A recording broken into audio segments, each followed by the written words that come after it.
seemed like maybe the first round went to her and it was taking you some time to get into a rhythm, but then you picked it up. Overall, were you happy with your performance? I was not. Obviously each fight is a stepping stone and a growing process. I was a little frustrated. I had a pretty phenomenal fight camp to where I was just knocking people out, pushing the pace, constantly doing something completely different. I would probably say that most people only see 40% of me in that cage tonight, so it was a little frustrating that I didn't push, but I think I did what I needed to seal the round. So. Why do you think it took you a while to get going? You can't ever answer that. For one, I don't know if a lot of people know that, but it's kind of weird that I chose this sport. I'm a stage fright, so getting out there, just being back in front of the crowd, I think I kind of put a little bit of pressure on myself with the fact that this was a great stepping stone for my career. It was breaking the top 10, so I usually do pretty good at separating that, but I put the pressure on myself tonight. So you feel very nervous before the fights? Is that fair to say? You could say that. Nerves are a positive thing, so Sure. as long as you process them in a positive way, it's a good thing. I would say if somebody goes in there and they don't feel nerves, you got a little more bruises than most of us. Did you think you did enough though to win the fight before they announced who won? Did you think you had done it? Yeah, like I said, I feel like I sealed those rounds the way that I need to. I kind of just pushed the pace at the very end. I obviously did not want it to go to the judges, but it happens. Back in the gym I go. I recall when we spoke to you after UFC 191 in September, you were very fired up and you wanted big fights, and then we didn't see you for a very long time. Why the long layoff between fights? It had nothing to do with me. I'm always training, I'm always prepared. Sean Shelby just kind of called me and he's like, hey, we have these opponents, blah, blah, blah. And when it comes down to it, it's business. And he was like, or we have a great opportunity, you can fight Betch, but she's not available until April. I was like, you know what?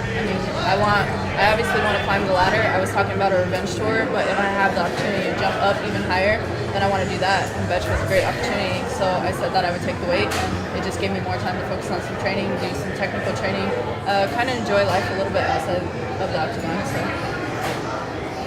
There's this trio of names, Rousey, Tate. What do you think they need to do to bridge that gap and get to that point where they say Raquel is in the running for a title shot? If you ask me in my honest opinion, I don't think I'm far from that title shot. I've already fought Holly Holm. Misha was obviously my coach on The Ultimate Fighter. I was her student. I helped her train for Rousey Part 2. There's kind of that storyline there. Everybody loves the storylines and whatnot. But when it comes down to it, I think that this triangle that's going on within the top 3 girls, it's something that needs to be broken. You have a lot of other girls who are busting their butt every single day, and we deserve that shot. So when Misha said, the UFC told me, let's open up the division and let's put Amanda Nunes in there as opposed to doing rematches, do you think that's a sound argument? Do you agree with that? 100%. I think it's great to finally have some new blood up there. It's fair to the other girls. It's fair to all of us that are working hard. How do you see that fight going? I think it's going to be an exciting fight. Amanda is a tough opponent, and Misha's obviously a tough opponent as well. I think it'll be a brawl. Yesterday after the weigh-ins, I recognized a familiar face in MMA history, Thomas Denny. He was outside and he says he's been working with you for the last 3 weeks or so, and hopefully for your next fight you can work a lot longer. How did you link up with him? I've actually known Thomas for a while. I fought his wife as my last amateur fight.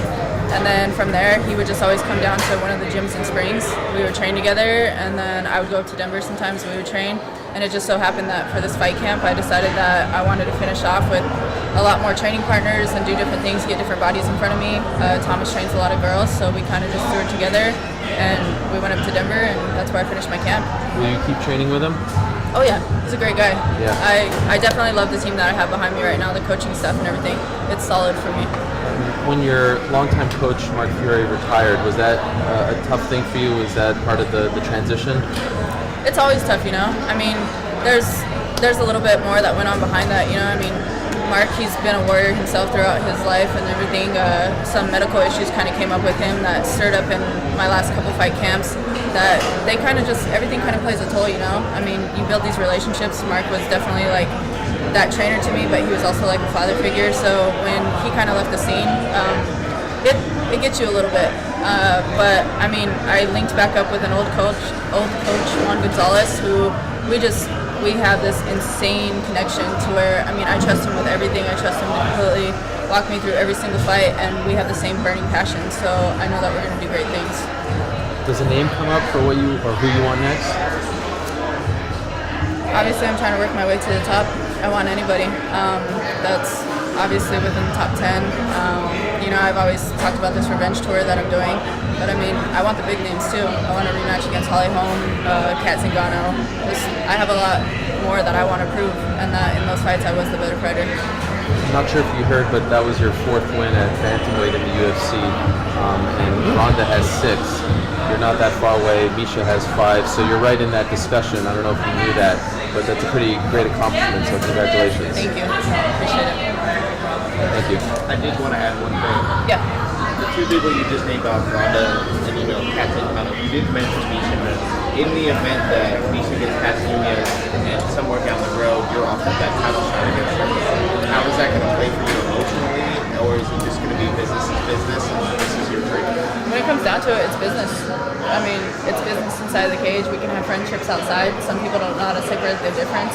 But I mean, we all have the same goals and the same passion here. It's kind of how we all built relationships and whatnot.